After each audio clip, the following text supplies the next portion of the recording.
Hello and welcome to Teamworks. This is a podcast where we'll be covering everything to do with the gaming world. Each episode we'll be talking to people like ourselves. If you're a streamer or you're just a casual gamer that just wants to talk about gaming, we'll be talking all about everything to do about gaming, and from time to time we'll be talking about Marvel stuff as well. So if you're a big Marvel fan, we'll be talking about that. So this is our podcast. We are Teamworks.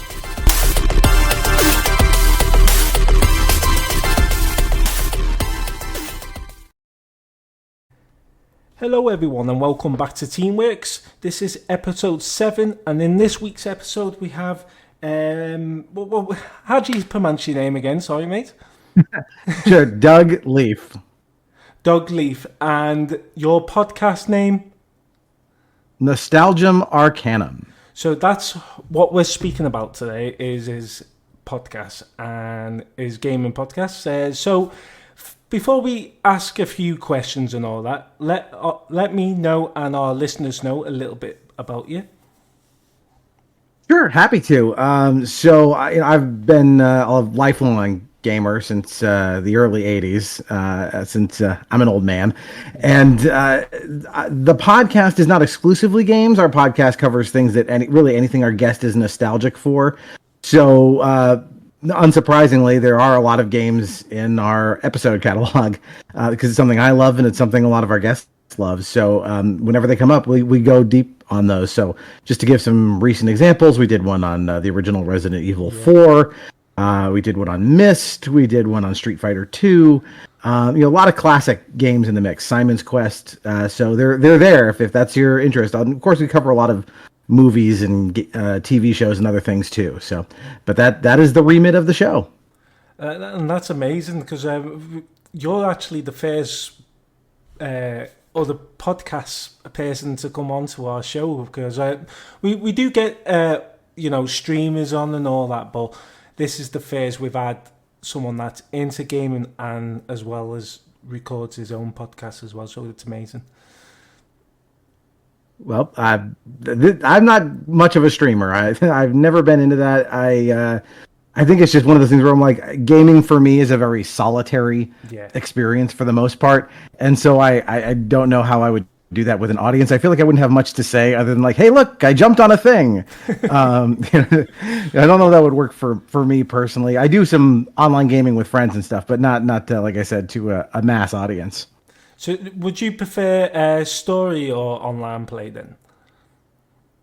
Oh, definitely story. It's like, what's the line from The Big Lebowski? The brain is the biggest erogenous zone. I want to feel compelled by a game with a story, and so like kill the pixels to watch numbers go up doesn't really compel me.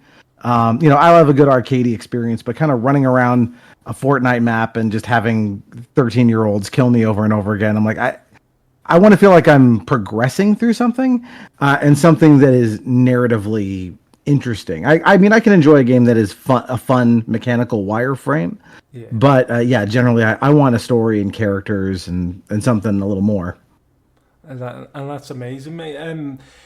So, if you were going, let's just say going back to your first console, what was your first console you ever played on? It would have been an Atari. I'm old enough. Yeah. I was born in 1980, which I will jokingly say is the correct year to be born for video games. And what I mean by that is just that there's kind of this launch window kind of in the late 70s or early 80s where if an Atari is a great console for someone who's like 4 or 5. It's really easy to grok. And then like as you reach the next maturity level, hey, here's the NES. And then when you become like 10, hey, here's the SNES and 16-bit stuff.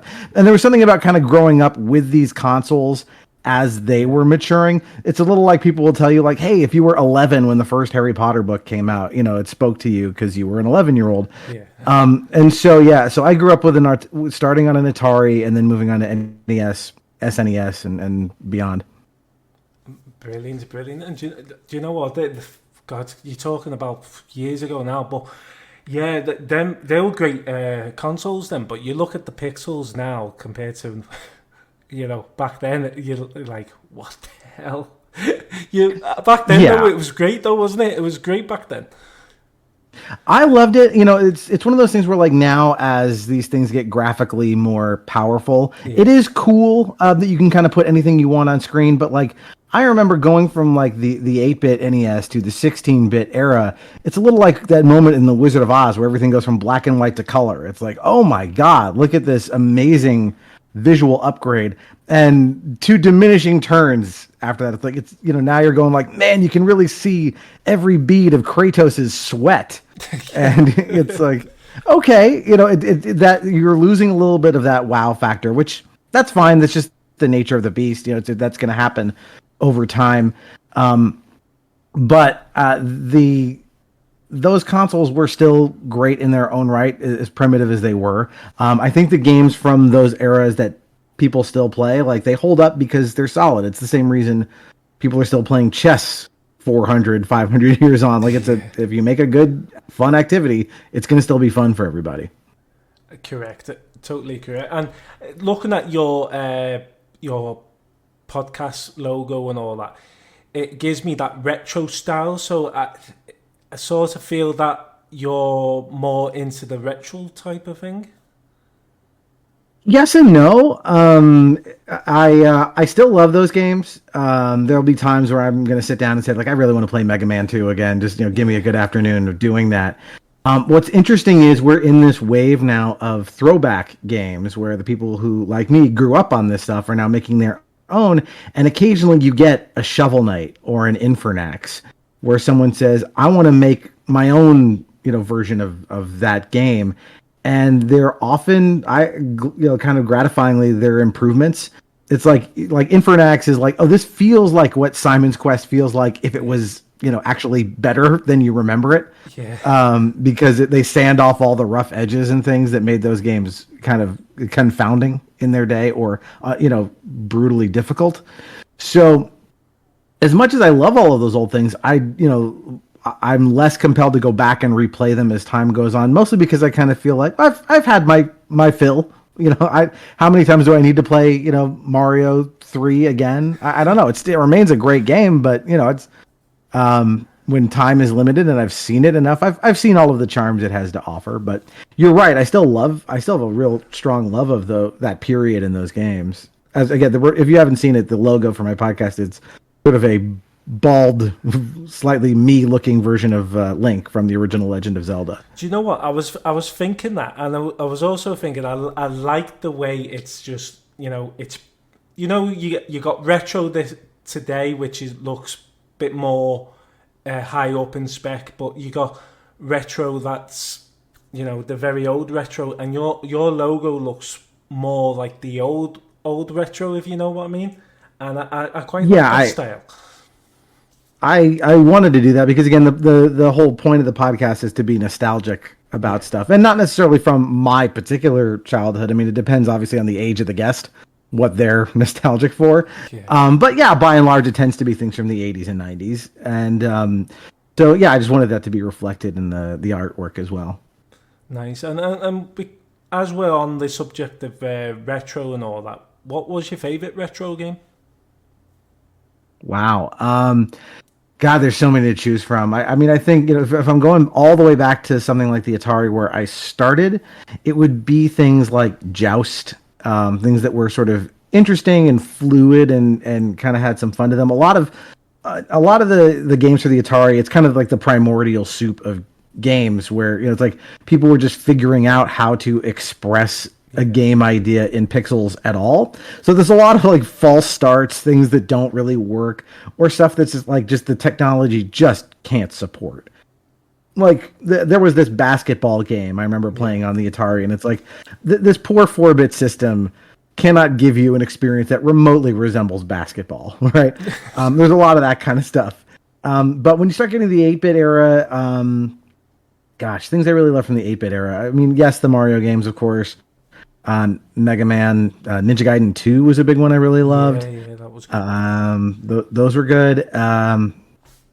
Star Tropics, kind of interesting. Another weird one from that console. So, yeah, I mean, the thing about the NES is so many of its titles are mostly just, run, jump, shoot, go to the right. Yeah. because that's what it could do pretty well. But then once I got into the 16-bit era, then I started getting into more, JRPGs started to become a thing. Those Final Fantasies have never been bettered, in my opinion. And yeah, just stuff like that. The console started to expand and do some more interesting things. But at that time, in the 90s, I was also starting to get into PC gaming, which was doing its own kind of weird, interesting stuff. So like point and click adventure games were a big part of my gaming diet back then. Yeah, because I remember the Windows 90, I think it was, where all the little games like that, like you say, was on there. And you look now to back then, it's amazing how much they've gone ahead themselves. But no, if there was any retro game that would you love to come back, what would it be? An individual game or like a genre or? Yeah, any of your favorite game that was retro style, and if it could get a remastered today, what would it be? All right, I'm going to pick something for this that nobody's heard of, because in a weird way, a lot of my favorite retro stuff did come back. It's on the Switch Online, right? Or you can just emulate all of these things. So I'll give your listeners one that they've probably never heard of, which is a point and click adventure game called Conquest of the Longbow that I loved growing up, and it's a Sierra point and click adventure game. So if you've played King's Quest or Space Quest, it's the same interface and kind of way of getting about things. This one was Robin Hood themed, and it was a really cool kind of it's a fun Robin Hood story. Obviously, the character has survived for 1,000 years because people like him for good reason. And what's cool about it is it incorporates a lot of kind of druidic mystical things into the Robin Hood legend, which is kind of a nice flavor. The music is nice. Yeah. Like most good point and click adventure games, the writing is real snappy and quite funny in places, but very evocative of this medieval setting. And the other cool thing it does, it had some neat gameplay things where, yes, you're controlling Robin Hood as you go around picking up items and combining them with other items like you do. But there's also this, I wouldn't call it a sim aspect, but you have your band of merry men, and certain actions will either increase or decrease the size of your outlaw band. And occasionally you'll have these like kind of huddle moments. You'll get together with them and they'll say like, okay, there's this rich person's carriage that's coming through Sherwood Forest. And you get to decide strategically what you're going to do in terms of how am I going to take this guy and try and get all the money. Depending on which course of action you pick, that could again decrease the size of your band if it goes poorly, or increase it if it goes well. So you're trying to maximize the size of your gang and as well as your monetary intake, so you can hopefully raise the ransom you need for King Richard. So it's a really neat little game. It does a few kind of interesting things that most point and click adventure games did not do. It's slightly more ambitious in that regard, and it's totally forgotten. So I'll always kind of stand for this thing if the opportunity comes up. Do you know what? That sounds like an amazing game. I don't think I heard it myself till now, but it sounds like a really good game, and I'll have to look it up and give a few YouTube videos a watch. But no, I used to love playing all the Sonic games, and I had a console. Trying to think what the name was, but it was over 1,000 games built into it. So you had Superman, you had I think it was Pac-Man, you had all types of games like that. And still to this day, I can't remember what it was, but I do know it was just like a plug and play into your TV, basically. And over 1,000 games. But one of the good games I really liked was the Superman game on there, and that was really retro. Like you say, it was... Let's just say the figures, you're trying to figure out how to get to there and then, because obviously it was all slow back then, getting to... But it was amazing because it just showed what Superman was originally with the games, and it's a shame that we haven't had Superman games since, I think. I'm surprised. I mean, I think they all got burned by Superman 64 being as notoriously terrible as it was.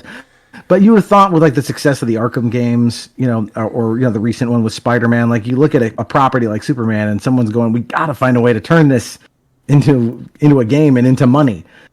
But I don't know why it hasn't happened for poor old Superman.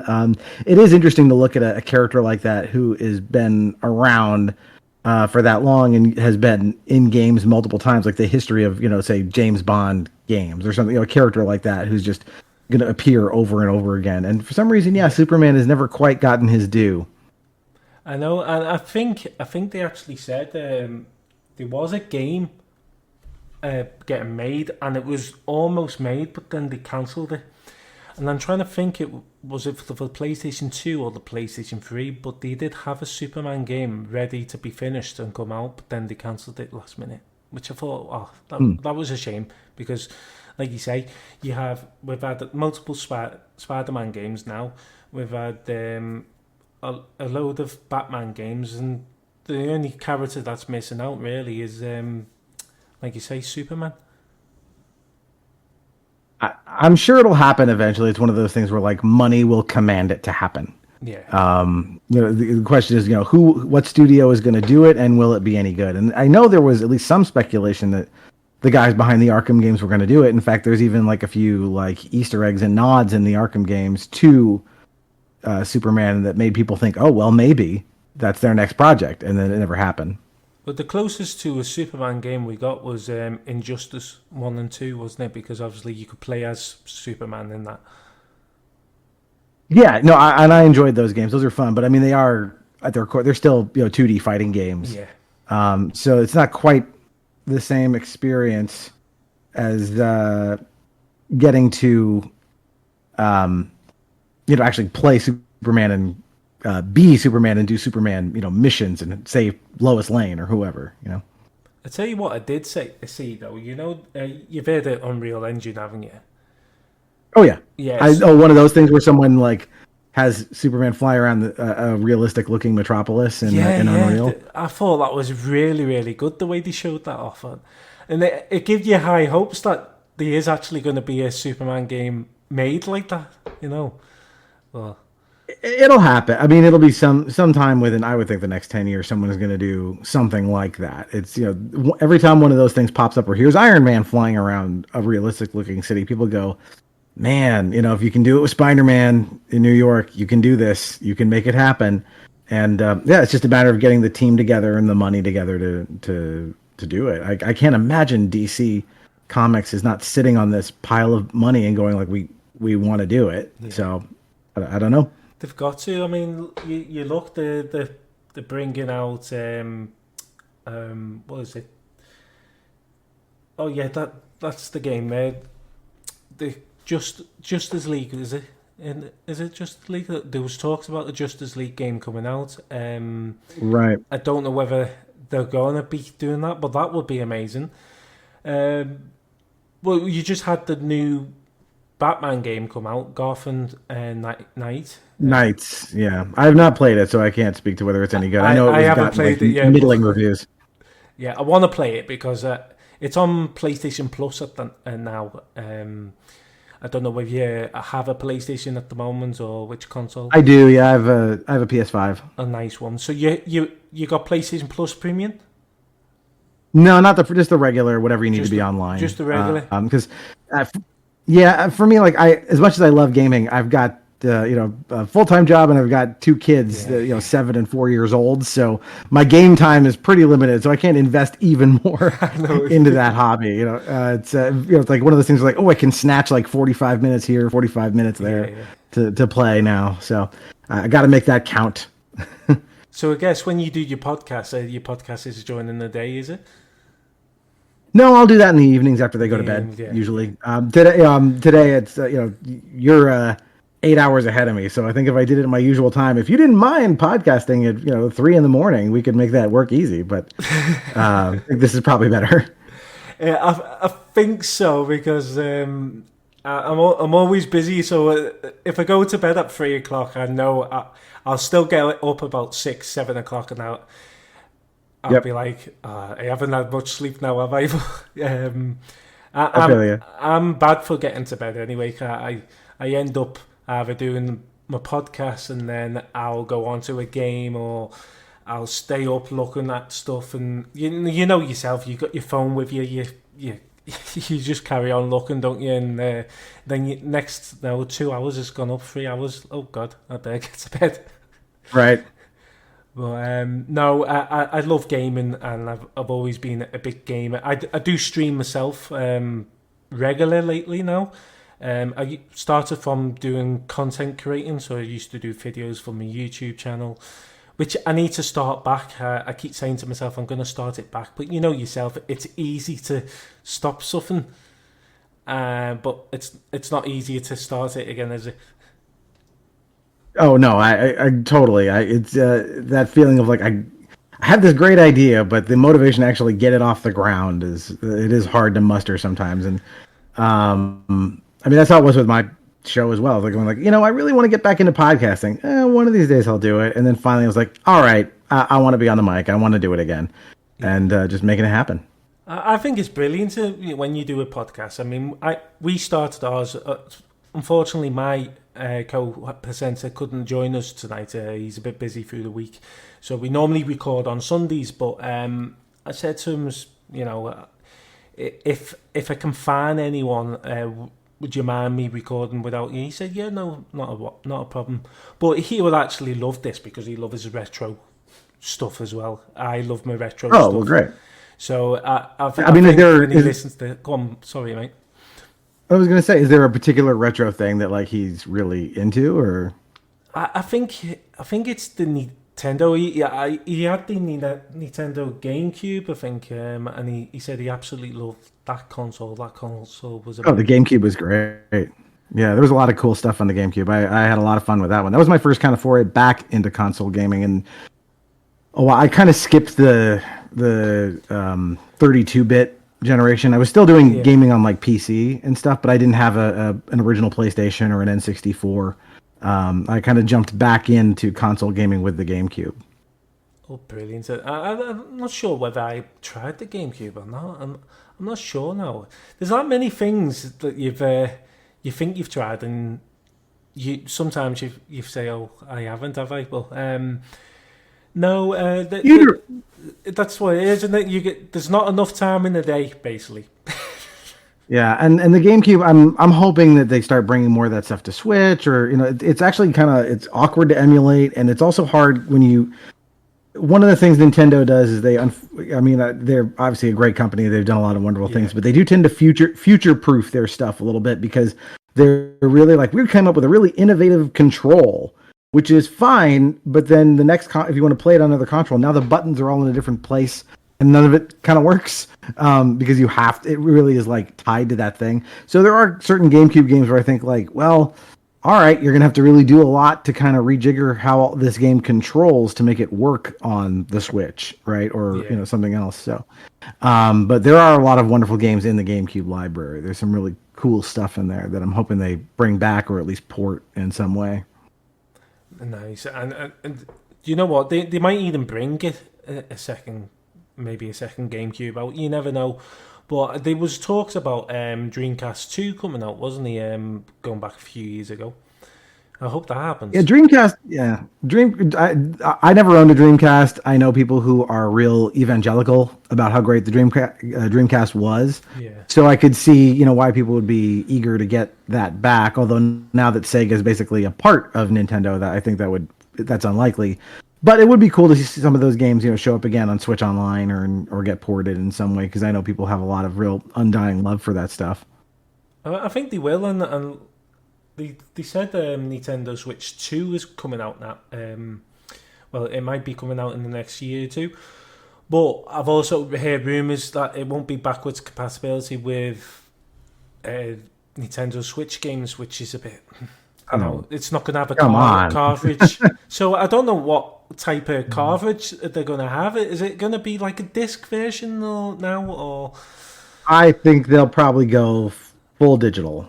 Everything is digital, and that's how it works, which is okay. I think the lack of backwards compatibility would be insane for them, given the popularity of some of their titles. Like to have something like Tears of the Kingdom and say like, nope, you have to have the original Switch to play it. I can't imagine they would do something like that, but they've done weirder things. So they're a bit of an odd duck as a company. Or they'll find a way. Hey, we'll sell it. You'll buy it again. Right now, you have to buy it a second time. That's the thing. It's same with PlayStation. PlayStation is the same. I mean, I've always, when the PlayStation 5 really, when it first got announced and all that, I was like, wouldn't it be a dream console if they brought backwards compatibility out for all the generations? And I think that would be amazing. But they keep saying no, people won't play it. It's a load of rubbish because everyone would play all the old games on new console for sure. I mean, it's the only medium where this is even a thing, right? Could you imagine saying like, "Hey, we've come out with a new movie player, but you can't watch The Godfather on it." That's not gonna. No one like. Yeah, I'm sorry, you didn't make movies backwards compatible, right? No one worries about this with books.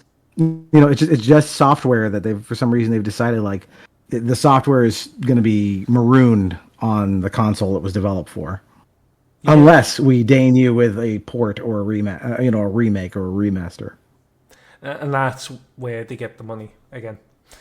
Hard to argue with a pile of money, isn't it? Very clever, aren't they? They're very clever when they get you. And the thing is, though, if it's a game that we really like, I know we're saying, backwards compatibility should be a thing, but we'll buy remastered versions. That's the thing.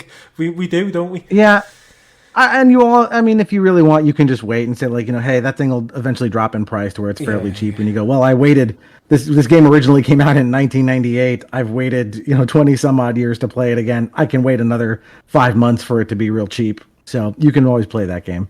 Definitely. And the game that we always mention on our podcast is, and it's really got to be a remake. And I would happily buy this remake, Simpsons Hit and Run. Everybody loves, I feel like that's and I like that game too. Like, it's funny. Like, I feel like, again, easy money to remaster that and, and kind of, again, sand off some of the rough edges. I think it's an easy choice, but who knows with the weird rights issues now with Disney owning it and, they own the Simpsons, but I don't know if they own the game. And like, sometimes that's where these things languish too, is in like copyright stuff. Yeah, that's the thing, isn't it? But I think one of the person behind that made the game has come out and said that he would love a remake, but it's whether the company themselves say okay.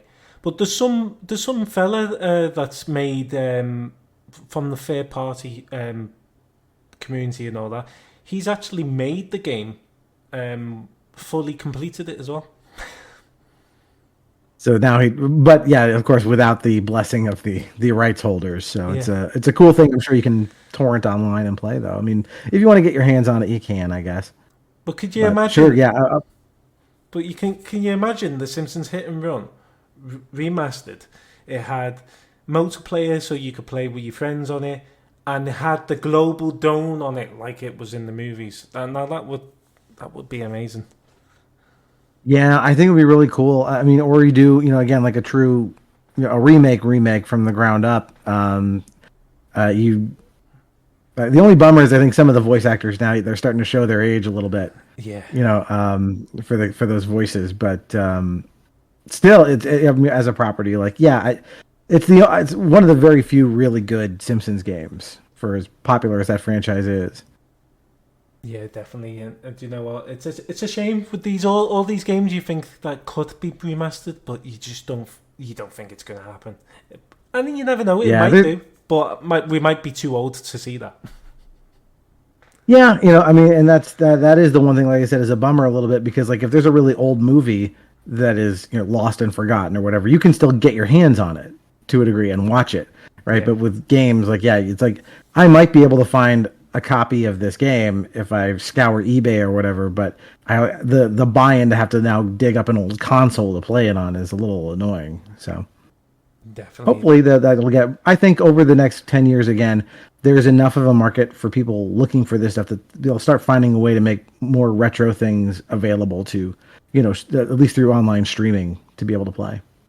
Yeah, definitely, I totally agree. And just going back to when we started our podcast, we started it in 2021, and like you say, you love doing your podcasts, and the podcast world is a brilliant thing.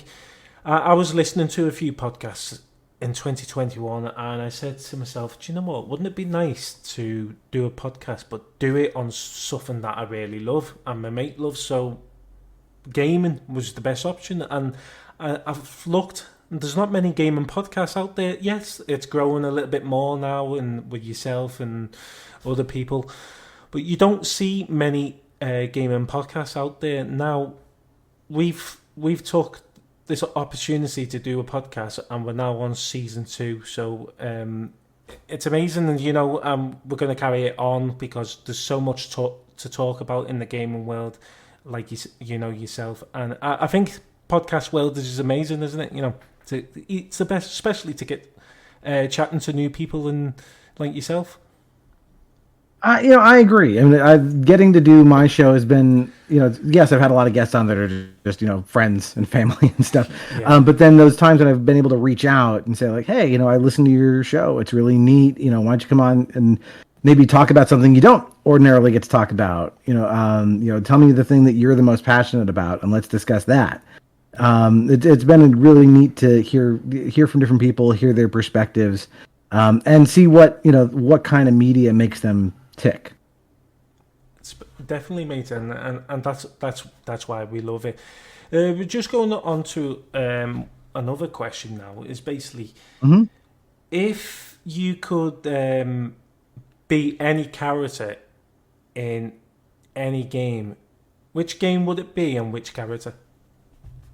Oh, wow. That is a big question. That is a big question. Wow. Any character, who would I be is an interesting question, because almost every gaming protagonist is, your life is to be beset by like monsters and killer robots and stuff. So signing up for that is a little tricky. But let's see. You know what? I'm going to go with Princess Peach. That's not a bad one. It's not a bad one at all. I feel like she has a fairly easy time of it as video game characters go. Like, at least in the games where she's playable and not being kidnapped. First of all, I mean, when I played Mario 2 as a kid, it was like you had to play as her because she had this like hovering ability that made platforming really easy. And ever since that, I was like, oh man, if I got to be a character, I want to do that. Like, I want to be able to have like this fluid, wonderful flight control. And then, she gets like to race cool cars, and like nothing bad really happens to her outside of being kidnapped once in a while. But we all know she always gets rescued anyway, so she's never in real danger. So that's the first thing that kind of popped into my head. You know what? They look fantastic choice as well. And I believe there's Princess Peach game coming out, isn't he, on the Switch soon?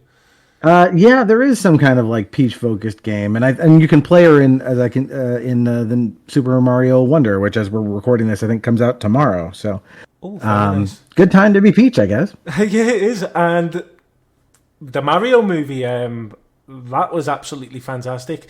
And then you got Jack Black that sang the Peaches song, which I thought was absolutely amazing. It's a bit too catchy for my liking because I sing it all the time. I have young kids. We've seen that movie a lot. So I've heard the song quite a bit. At least it was able to get them to listen to a couple of other of the licensed stuff. Like, here, kid, here's a Beastie Boys song. Try it out, Well, I've said to my viewers when I'm streaming, I said if I reach 300 followers, I'm gonna do the whole Jack Black get on your knees dance to the Peaches song. Lovely. Well, no, that's what I do. I tend to I just go on my streams to make people laugh and make their days better, and I think that's what it's all about, because I know there's the series. I know you're not a streamer yourself, but there's streamers that go out there and you just see them, they don't want to react to the viewers, or they don't know how to. So when someone wants to watch it, they want to watch it up and about doing something stupid, and I don't mind if I look like a dickhead, But yeah. I mean, it's one of them. Look, it's an it's a form of performance, right? You know, just watching someone play a game is, you know, it's interesting if you're mildly curious into seeing what the game is about. But if you want to be a personality, you got to have one. So, and you definitely need to, you know, interact with your audience and make sure they're taken care of. Yeah, well, it's different, isn't it? If you're playing a good story game and you're streaming it, then obviously you do tend to be a lot quieter. But when I do play games with a good story mode, I tend to try and not stream them because I just know that there would be viewers coming in and I'll just be totally silent, and they don't want silent, do they? You know. Yeah. Also, you know, I mean, depending on what the story is, sometimes people are like, "Hey, you just spoiled a thing I was interested in," or "Hey, quiet! I'm watching this, you know, this digital person go through some trauma here. I need to hear what he's saying." You know, so I get that. Yeah. It's definitely more fun in a game that's more like whiz bang. You know, that lends itself to the comedy stream. Definitely. And do you know what? I like the fact that you said you would, if there was any character you could be in any video game, you said Peaches. I think that was an amazing answer. If I was going to have a character for myself, and I had to be any character out there, oh God. I could see myself as maybe Mario. I mean, he is the king of plumbers for a reason. You know, he I mean, it would just be funny being Mario or Luigi, because he's such a scary cat. You know, which that's having access to this like. I was gonna say, having access to his closet full of amazing suits, right? That's kind of like, oh, good, I can fly today. Oh, I can turn into a statue. Oh, look, I can, you know, blow bubbles or be a cat or whatever. You know, you get to share fun power ups. Definitely, and you know what? Have you played Luigi Mansions 2? Is it? I have not. I've not played any of the Luigi's Mansion games. No. Well, I've got one for my Switch, and. You know yourself, if you buy too many games, you end up not playing the rest of them. So. Oh yeah, no, I've got a little list on my phone of like, here's the backlog of stuff that I would like to get around to finishing or starting. So if there was any game now then off that list, you could platinum, what would it be? Oh, that I could platinum. Yeah. Wow. Gosh, you know what it is. I haven't gotten around to it yet. Is the Resident Evil 2 remake that's been kind of like saying, "Hey, go platinum," because like otherwise it's like, yeah, I haven't gotten around to finishing The Witcher 3 yet, but guess what? I don't know if I have enough time left on this planet to finish that. Especially to platinum it would be. I know somebody's done it somewhere, but man, I don't have that kind of time. So yeah, I feel like the RE2 remake would be like I could manage platining them that if I spent the time. Yeah, that's the same with me. Like me and my mate, what we do is we game share. Have you heard this game share? So you let someone else like take the wheel for a while and work their way through it? No. Basically, game share that is you can sign into each other's accounts, and you can basically, if there's any games on your friends that you want to download, you can download them. You just gotta set their PlayStation on your premium account, and then they have to do it the same to your account, put to their console, and basically, me and my mate, we just pay half each, and then we can it all depends which one's bought the game. We can just download it straight from each other. So. You're saving a fortune, but you're also spending a lot more money because you can buy more because you're paying less, and that's what we've done. And I've just recently pre-ordered the new Spider-Man game, Spider-Man 2, which me too, comes out tomorrow. Which is absolutely amazing. But I've only just got around to platinum the PS4 version of the first one. I've never platinumed anything. Yeah, I'm not a trophy guy. That's never once crossed my mind as something I wanted to do. So thankfully, which is good because, like I said, I don't have a ton of time, and it's like I'd rather play more games. And I don't feel the need to like 100% anything. I feel like I've gotten my money's worth if I've had a good enough time, and you just get that sense about yourself of like, you know what, I'm full. I've had enough. But it's like even if it's like just a giant smorgasbord of ice cream, at some point you just got I can only eat so much, and you move on. The thing is, though, I don't normally go through a game like a long game to platinum. But it's nice. You see a trophy pop up in the corner, and you go, "Oh, I've earned myself a trophy today." It's quite exciting because you're like, back then when you played a game, it was like, yeah, I completed that mission. There's not. I'll go back to it whenever. But a trophy sometimes tells you, do you know, I'll carry on a little bit more and stuff like that. And it doesn't have to be if you're a trophy hunter or anything, but you must get that spark when you know you got a trophy on the game. Yeah, there's a little dopamine rush of like, oh, okay. If you would like to be a guest on our show yourself and talk about your background, how you became a streamer or just a casual gamer, just DM us on our social medias, or you can contact us by our email, which is teamworkspodcast@outlook.com. Now let's get back to the episode.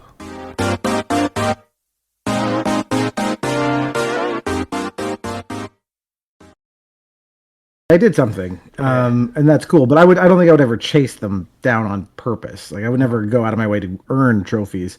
That doesn't do anything for me in terms of like a reward in a game. I would want the reward to be, usually at best more story content, or at least a mechanical reward of some kind. But and even then, I kind of go like, all right, I'm going to get the most out of this. I feel like getting. If there's something I missed, I can watch it on YouTube. Yeah. I won't feel too bad about it. Because like I said, I'm more interested in kind of moving on to the next game and getting to experience enough of it. Usually I try to beat things, but even then, there's stuff where I've gotten like right up to the last boss, and I go, the only thing really stopping me from seeing the end of this game is like, how much do I want to get my ass kicked by this guy before I see it? Or, I could, move on to the next thing. It's like, I get, you push the button that says, I get it, and then you go, okay. And I don't feel bad about that. I think there's a certain like gamer psychology that's like, I have to do it. I have to do it under the most grueling conditions possible for me to prove myself and my worth. And for me, it's just like, dude, it's just a toy. Like, at the end of the day, it's a fun toy. Relax. There's more to life. We say so, that. Yeah, I never got with the get good crowd. I never was like, all right, all right, you beat Dark Souls with a Guitar Hero controller. Like, that's awesome, but it's not for me. I'm not going to take it away from you if you had a good time doing that. But it definitely doesn't. It's not something I would get excited about personally. I know what you mean, and I've been on a game before where I've been stuck on this mission, and I've looked at my watch and I've gone, oh God, I'm still on the same mission. It's been an hour. Nah, I'm not doing it again. I'll go back to it at some point, but I'm not doing it again. You know yourself when you're in on a game and there's a hard mission, you're like, am I ever going to complete this? So you tend to go on to game and after the game. But I have to say, the Spider-Man game was an easy platinum. But I made it look harder because I didn't... I seen another game and I went, oh, I'll try that. And then I forgot about the other games. And then I'm a big Marvel fan and a big Spider-Man fan, but for some reason, I've only just got round to platinum in that one today. Yeah, I mean, it's not a bad choice, and you're right. That game goes down real smooth. Yeah. It's a lot of fun, and I'm very excited to dig into the next one. It's a little bit annoying. Like, I want to finish what I'm working on now before I can do that, and then again, Mario Wonder I want to play too. So yeah, only so many hours in the day. Exactly, mate. And going on to going on to a Marvel subject and all that. So yeah, are you a big Marvel fan then? Yes and no. I'm not a big comics reader. Never have been. I nevertheless really enjoy superhero stuff. My favorite superhero stuff growing up was, obviously the Christopher Reeve Superman movies. The first two, the Tim Burton Batman movies, and then Batman the Animated Series. That kind of like that. Plus, I guess the Ninja Turtles were real popular when I was a kid too. Yeah, so those kind of like. those kind of like put superheroes kind of in my blood. But I never read too many comics. I've always liked Spider-Man. I watched some of the '90s cartoon. I certainly watched all of the live-action Spider-Man movies, and I liked the MCU. I fell off it. It was one of those things where it's like, oh man, there's so much MCU content. I kind of have to get back up to speed. Yeah. So like I fell off. I think I never watched Eternals, and I just started the second Black Panther movie to kind of like, okay, I kind of want to watch Loki, so I better get back on this horse. But I mean, I do love Marvel's characters. I like their universe. I think it's a really fun world. And my son, who's 4.5, loves Spider-Man. And so it's funny. He doesn't particularly like watching much Spider-Man stuff other than this like one Disney Spider-Man cartoon that's like meant for kids his age. Yeah. So it's been a little bit, like I've gotten him to watch the first Spider-Verse movie. He hasn't done any of the live action stuff, but like seeing it through his eyes of like, hey man, I bought you some underwear with the Hulk on it, and he's thrilled. There's something really just like adorable about like, oh, right. It is ultimately for kids, but even there's a lot of grown up stuff in it. And so there's just something really fun. And I'm really curious to see when I finally do pop open Spider-Man 2, if he watches me play it, what his reaction to that is going to be, because I think it's going to be pretty amazing. He's a huge Miles Morales fan as well, so I kind of want to see what happens. He is actually going to be Miles for Halloween this year, so that'll be cute. Oh, brilliant! That's a fantastic costume, that, because yourself, Halloween used to be just dressing up scary, but it's not now these days. So you can dress up as anything, and that's the way it should be, really, shouldn't it?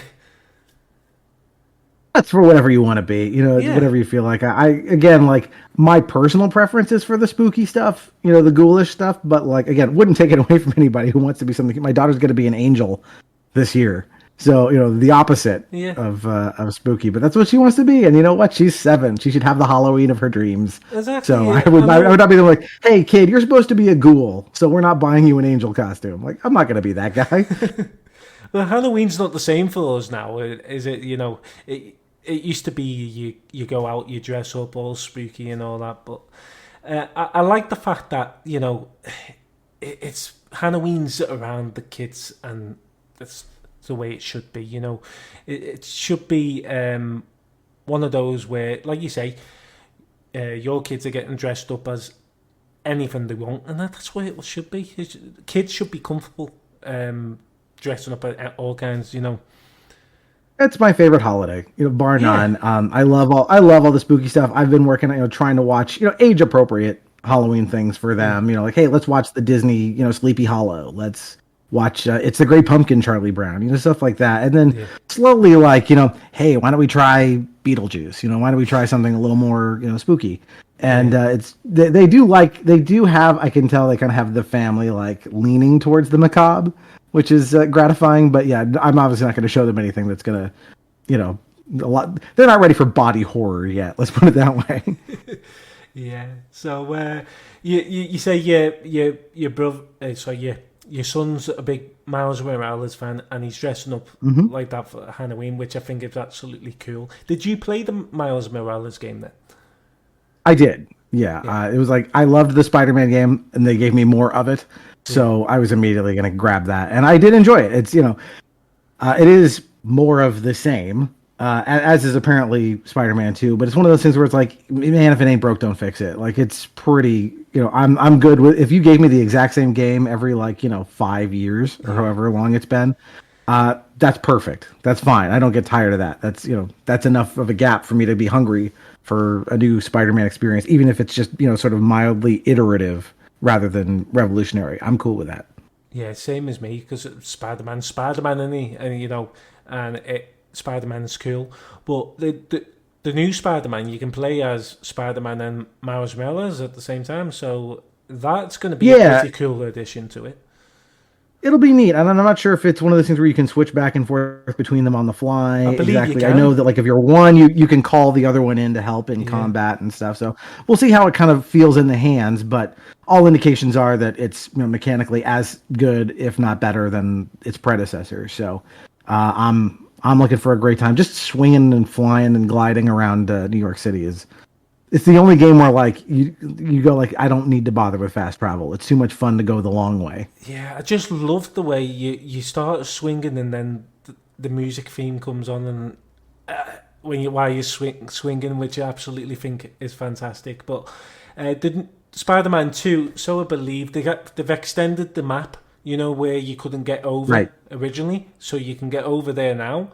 It looks like they've upgraded the graphics even more, where New York City looks like it's been just an image took out of the real world, and now which I've seen, which absolutely looks amazing. And also, it's always fun to watch those videos where they compare, like, hey, here's the real, such and such build. Here's the Chrysler building in real life, and here it is, and this digitized version. And that's been fun ever since I think like even the first like a few Assassin's Creed games where it was like, hey, let's show you what this real thing looks like, and here it is in game, and you're like, I kind of have a, if I don't have to fly all the way to Rome or whatever to see this, I can sort of get a sense of what it's like. I've always thought that must be a fun challenge too for the guys actually making the game to go like, all right, we have to recreate, the Parthenon or whatever in digitally. Really fun. So yeah, I'm looking forward to swinging. I've been in New York, I don't know, maybe 7 or 8 times in my life, and those would be fun to sort of see it in this form again. I would love to go to New York myself, especially at Christmas, because I believe it's really good in it. It's cold. You better be ready. Although you're from England, so it can't be that bad a change. I don't know. It's been cold. It feels like winter now. We're in October. I'm in Southern California. It's hot as balls here. So yeah, but so your winter will be January time, is it? Or yeah, I mean it eventually gets cold, but again, there's no snow here. I didn't see snow in person until I was 9. It's just how it is. But yeah, New York in the winter is great. I mean, it's you've seen it in movies and stuff. Like it's just it is a really cool looking environment. Yeah, and it's everyone should go to New York at some point in their life, I think. I mean, what's his name from Richie? Home Alone didn't he? He got lost in New York. He got lost in New York. Yeah, I believe you can visit where Kevin went to the hotel, can't you? It's still, that's a real hotel. That's a real hotel. Which I thought was amazing the way they filmed it in a real hotel, because some movies they don't film in the real place, do they? They make it look like it is. But I just loved that movie, and it was a fantastic Christmas movie, wasn't it? Yeah, I mean, I'm way more into I remember when the original came out, what a humongous event that movie became, and. That's one of the things about any movie that goes with like a good holiday. It becomes a tradition of like, we're going to trot this out every, like I said with Halloween, of like, oh good, it's time to watch The Great Pumpkin again. Like it's time to see Nightmare on Elm Street or whatever your particular horror movie is, right? Or in the case with Christmas, right? It's like, hey, we're going to watch Christmas Vacation. We're going to watch The Grinch or whatever. Like it's back again. So I love that stuff. Yeah, so do I, and it's amazing. Just going back to the Spider-Man briefly, the Spider-Man 2. I forgot to say the Venom. How do you feel about Venom coming into the game? And also, I've heard rumors that he'll be a playable character in the future. Well, interesting. Yeah. So Venom is one of those characters. I think some people are really hot on Venom. Venom was. He came around in the 90s. He's a Todd McFarlane creation. And I always kind of liked his design. And I feel like I'm optimistic here because I feel like we've never really gotten like a definitive great version of the character. I think the 90s cartoon did a pretty good job actually with him. The Raimi version was not well received. And those movies with Tom Hardy are kind of hilarious, but kind of unintentionally so. I've never quite gotten into that version of the character. And he has yet to make his proper MCU debut outside of the cameo in No Way Home. So I love the idea of Tony Todd as the voice of Venom in this, who is just a wonderful actor. I mean, if you've seen Candyman, that's Tony Todd. He's been in a bunch of stuff over the years. But he can get his voice to this like low, gravelly place And the second I heard that in the trailer of like hear Venom talking Tony Todd's voice, and I'm like, why was that not done before? I know. Like that voice, he doesn't need a costume or like a vocal effect. Like he just sounds like that. And like to me, like that, I couldn't think of a better voice actor for this. So I'm really excited to hear it. Although based on what I see, like you spend a lot of time in the game as Black Suit Spider-Man. So I don't know how much Venom you actually get, since in theory you don't get Venom until after Peter finally loses the black suit. So we'll see how that goes. But I'm very excited. That's one of the things I'm looking forward to. Is like, ooh, Tony Todd is Venom with this team. Like, I bet I'm really gonna like this version of the character. Definitely, and they showed a picture the other day. Venom look from the movie and Venom from the game. Now, to me, I love the Venom look in the movie, but I have to say, I think the game beats it now. The style of Venom. I'm not sure whether you're the It's same. close. It's close. I find the designs to be fairly comparable. I mean, they never change. Venom has such a distinct look that they don't ever really change it that much, right? It's like, first of all, there's not that much to work with. It's not like, we can make Doc Ock's arms look different, here versus there. It's like he's black. He's fairly featureless. Yeah. And you have to have that iconic, the eyes and the toothy grin with a long tongue. So there's not a whole lot of room for different interpretations in terms of how he looks. But I think he looks great. I think he looks really good in the game. It looks like it feels like him. It feels like the character, and I'm very curious to see them if they can really dig into, what he symbolically represents, which is, I think that's always the key to getting these characters right, which is not just are they cool, but like what are they as an idea. And I think a lot of the Venom we've gotten on screen has been like, well, it's cool, it looks like him, but he swings around and he's black and he's got lots of teeth, but he's supposed to represent this kind of like id for Peter Parker, right? The bad uncomfortable thoughts he doesn't want to think about, those kinds of things. If they can get into what he represents as a character, they're really going to unlock something. Yeah, definitely. And you know what? I like the idea where they've thought about, bringing where Spider-Man's infected by Venom's blood, which is amazing. I don't know how it's going to go, how he's going to get uninfected. Whether it passes on to Miles Morales, it could possibly, couldn't it? I don't know. But I'd love to see if there's any movie traits in the game as well. Because obviously the movie, I think it was it Spider-Man 1 or 2?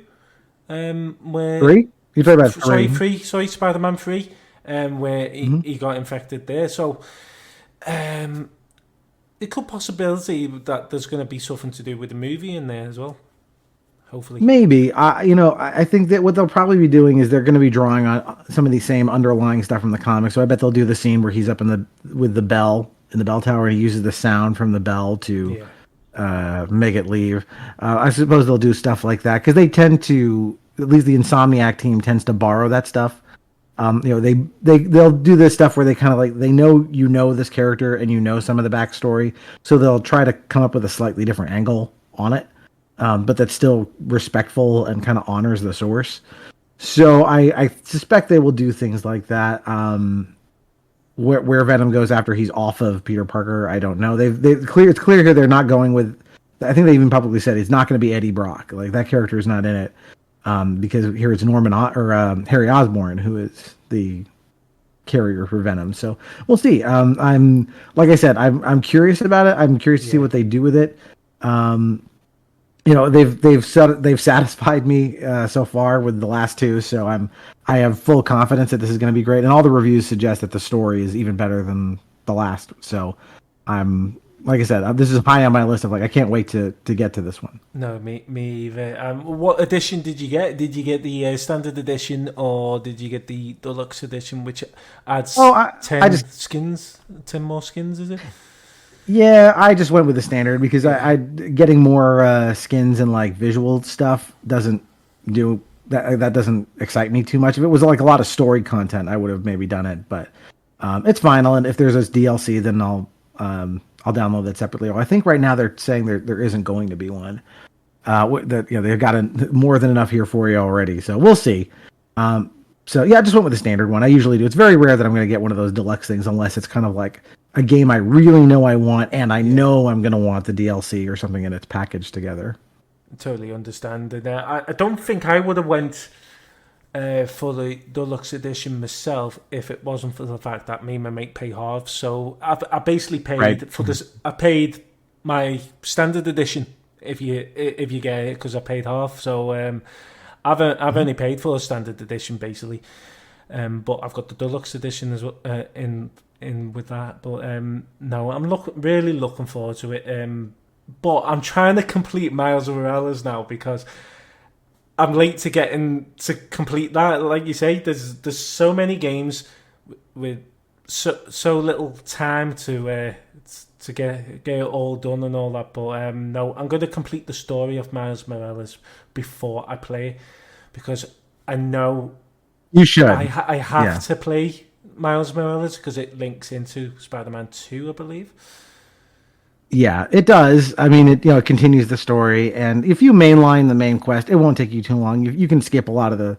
Though that's the one little criticism I think about those is that I think a lot of the side activities are a little repetitive and like just kind of arcadey. So you don't have to clear every neighborhood of crime or whatever it is you do. Just get Miles to the end there, and you'll have a good time. It'll be enough. Definitely, I think I'm 55% through, so I'm over halfway. Yeah, and it's shorter than the main game, so it's it goes down quick and easy. Well, they said that fair everyone thought it was going to be a DLC onto the original, didn't they? But they released it for a brand new game just so they can get a bit more money. There you go. It's more robust than just an average DLC. There's a lot there, but it's also smaller than a full game. It's kind of like it's like the size of 2 DLCs basically. Yeah, I mean. The trophies there, though. If you're a trophy hunter, you still got like 50 trophies to get. Mm-hmm. So for a small game, 50 trophies is quite a lot, isn't it? When you think of it. Oh yeah, no. I mean, they're gonna make sure you get your money's worth on it. And like I said, Insomniac. I think Insomniac is a really solid developer, and they rarely put out a dud, so they're good. Well, they definitely put other ideas in other developers like EA have turned around and said they're going to be making a Iron Man game and a Black Panther game, I believe, and they're in development right now as we speak. Oh, I'm curious to see how they turn out. I mean, there's without knowing more than that, just Black Panther game, cool, interesting character. It's never really been done, to this extent. So I think that excites me more than Iron Man, just because I think there's more to explore with that character. So yeah, definitely, and with like you say, we haven't had a Black Panther game before, but just mainly based on him, which is going to be great to see. But also, you got the Hulk game coming out. No, sorry, not the Hulk. There was talks about Hulks, but. No, Wolverine, you mean? Wolverine, but there is a tease to the Hulk in that trailer. I don't know whether you've actually seen it. There's like for the Wolverine trailer? Yeah. Basically, where he goes up to the bar. There's a plaque in the bar. It only shows for a few seconds, but it's meant to introduce the Hulk. So I believe. And that's very interesting. But I will be definitely getting the Wolverine game. Definitely. I'll see you. Yeah, again, it's from this team. It's so I have high hopes for it. Definitely. Did you play the Guardians of the Galaxy game as well? That came out. I did. I enjoyed that one. That one was again better than it had any right to be. And I got to say the original like Star-Lord metal stuff is like it feels pretty true. That they did a good job of aping the like hair metal style of the 80s for that. Like I'll listen to that independently of playing the game. That's pretty fun. I thought the way they made Raccoon was it was fantastic the way they made him. I mean, for the first game making that, and they made the characters so like themselves in the movies, didn't they? And I thought that was incredible the way they done that. Yeah. they definitely captured the tone and spirit of those movies, even while doing their own thing. Like it still felt true to those characters, even though they were different versions of them. Yeah. I was very pleasantly surprised by Guardians. Yeah, me too, and was a fantastic game. Any Marvel movies that you particularly like? What was your best Marvel movie? Oh wow, best Marvel movie. Ones I'll go back to more often than others. I'd say, the original Iron Man still Yeah, is just holds up all these years later. It's just like one of the best superhero movies ever made. It's so good. I would say No Way Home is way up there yeah, for me. I think that was just a lot of fun. Perfectly kind of captures the spirit of Spider-Man, and the all the cameos are like all of what in the way that like fan service can be terrible. This is if some reason it all worked. It was really good. yeah. It was really. So I really liked that, and gosh, in between those two, right? There's quite a bunch. I like Thor. Ragnarok. I thought that was a Yeah, lot of that fun. was Just good. kind Yeah, of goofy, weird fun. The first Avengers movie. Those would be, I think, the highlights for me. I do like the first Doctor Strange and Ant-Man because they are very weird. yeah, And I'm always gonna be. I'll be kind of down for like something that's kind of like because it's such a formula that they churn out. Anything that kind of bucks the formula, I'm kind of like, oh, okay, this is weirder. I like that. Like, I'll appreciate the inventiveness of those, especially visually. They're very inventive, so I like those. yeah. Definitely. And do you know what? Brilliant movies. I loved the Endgame as well. Endgame I thought was Sure. brilliant. I've not watched the new Doctor Strange yet, and that's not like me. I've normally watch every. I'm always catched up, but All right. me and my mate missed it, and we said, "Oh, do you know what? When we got time, we'll definitely watch it on the TV, obviously because it's not in the cinemas now." But Mhm. yourself, there's not that much time in the day, and we've not managed to do it yet. So that's Yeah. I've got all these games on my list that I need to say I want to go back and have a go at, and new games, and I've got such a big list there, but I've got a list of movies I want to watch as well. But the TV series that Disney Plus bring out as well, I think was brilliant. I mean, WandaVision, did you watch that? I did. I liked that one a bunch. That one was good. The first Loki season was great. Yeah, Yeah, there've been a few good ones in there. they have, and that's what I like about Marvel and Disney. The brilliance that doing all the TV shows and all that. I believe there's a Iron Man. Iron Man. It's called Iron Heart. So it's Ironheart. Yeah. yeah, yeah. I don't know when that's coming out, but that's meant to be coming out, isn't it? It's meant to. I don't know whether it's the afterwards of Endgame. Possibly we could see him again. I don't know. Yeah, he said he's not going to do the character again, which it's fine. He's put in the time. He Yeah, earned he's his definitely retirement has. as Iron Man. So that's okay. I know they want to bring in Iron. I thought they might make Ironheart as a character in one of the recent ones. I forget that I haven't gotten around to yet, but yeah, they're not going to stop anytime soon. I'm sure they have a plan for like another 20 movies ahead. So Yeah, um, they're definitely. not running out. No, they're not, and I think it's going to be his daughter that takes over him, possibly. Perhaps. Yeah, I just got a feeling, and I've also got a feeling that we might see him again. It might not be him, but he could be a voice, maybe. Or I could see him doing something.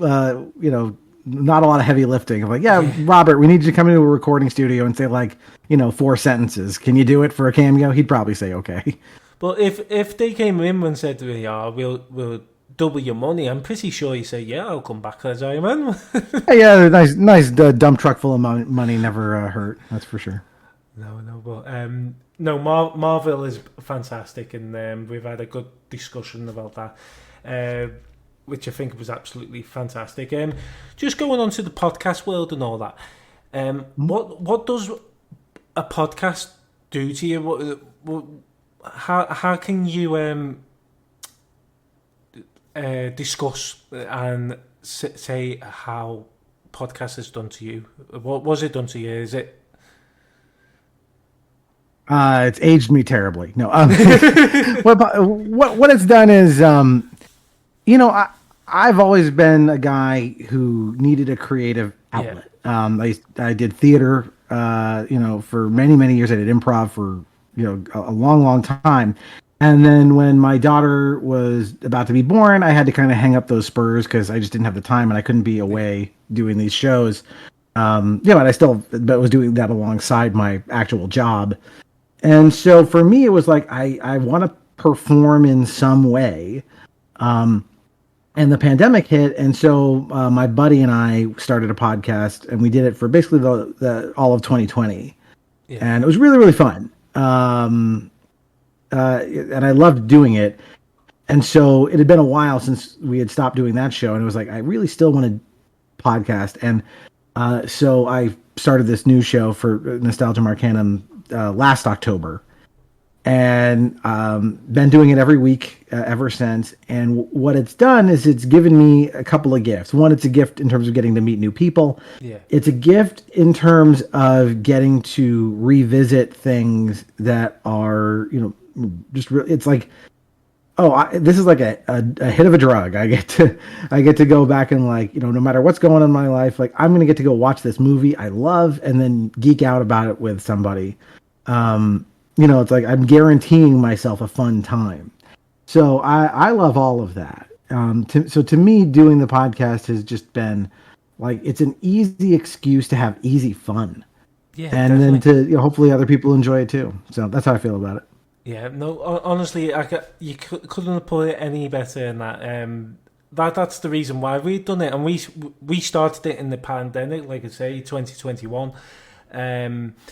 But then, because you know, life gets in the way and all that, we only did a few episodes, and we forgot about it. But then I started thinking about it again, and I said, why did we stop it? Because at first we started where it was just us two talking, and then I came up with an idea. I said to my mate, I said, why don't we start it again, but this time bring some guests to the show? And we're now on season 2 as we speak now, so I absolutely love it because I listen to a lot of podcasts. I don't know whether you heard a podcast called Diary of a CEO. No, I've not heard of that one. That's brilliant. It's more about the mental health, that one, and I'm trying to think of his full name, but his first name's Steve Stevens.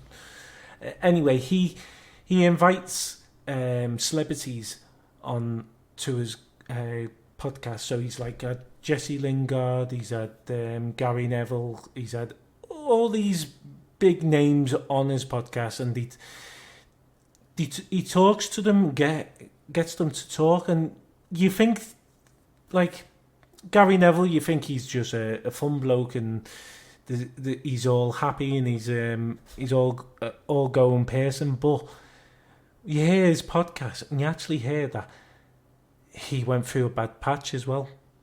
Jamie Gallagher was on the show and stuff like that, and that's what got me into the podcast. It's basically, I've listened to all these podcasts and they're fantastic, and I said to myself, do you know what, gaming podcast, let's do it. And then I said to my mate, let's do it, and we've done it. And we just recently we've just started a new episode called Game Showdown, and it's basically we'll invite previous guests onto our show, but this time they're going to interview us, and it gives them a chance as well to say, look, I've been a host for this show. And yeah, it's just an idea that we came up, and it seems to have a bit of interest. It's an interesting concept. I've, you know, it's funny. When I bring a guest onto my show, we usually, at some point, I think both of us end up kind of gushing about the thing and what it means to us. So it's like, you know, even though it's not about me, it's like it's hard to resist, you know, going like, oh yeah, I think that thing's cool too. You know, it ends up being just kind of this fun love fest over whatever the subject is.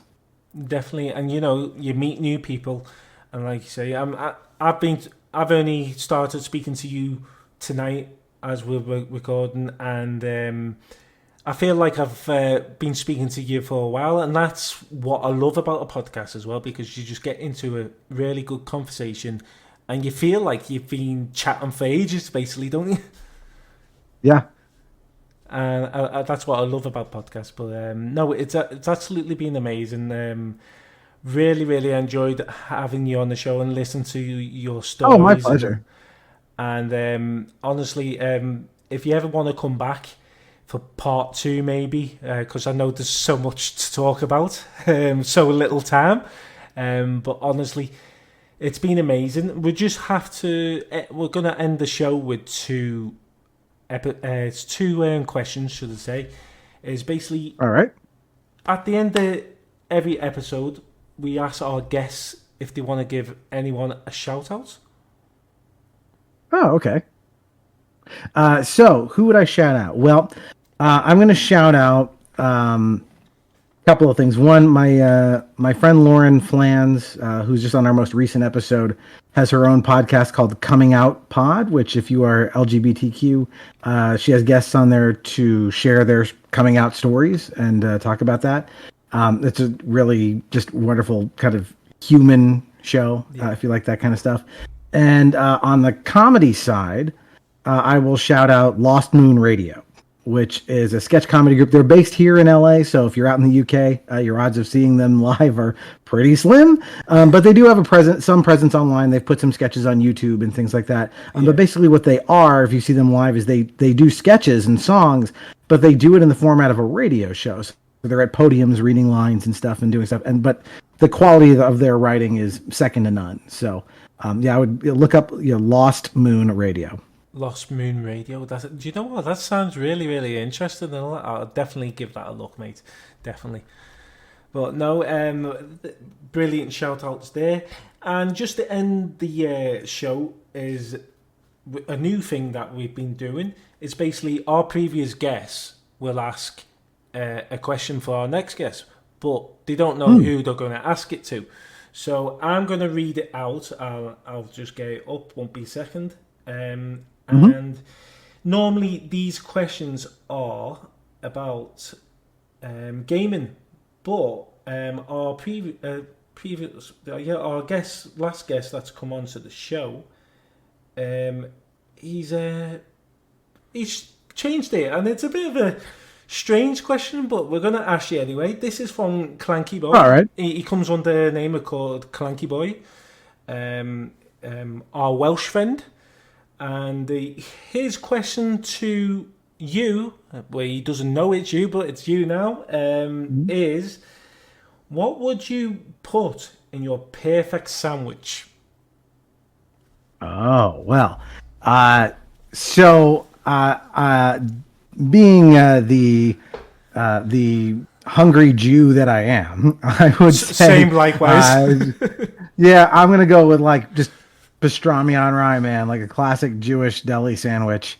That's gonna hit high. I just had one the other week. I hadn't had one in years. I'm like, oh man, that sounds good. So that's my perfect sandwich for me. That just takes me right back to being a kid, and God, that's good. Yeah, I'll go with that.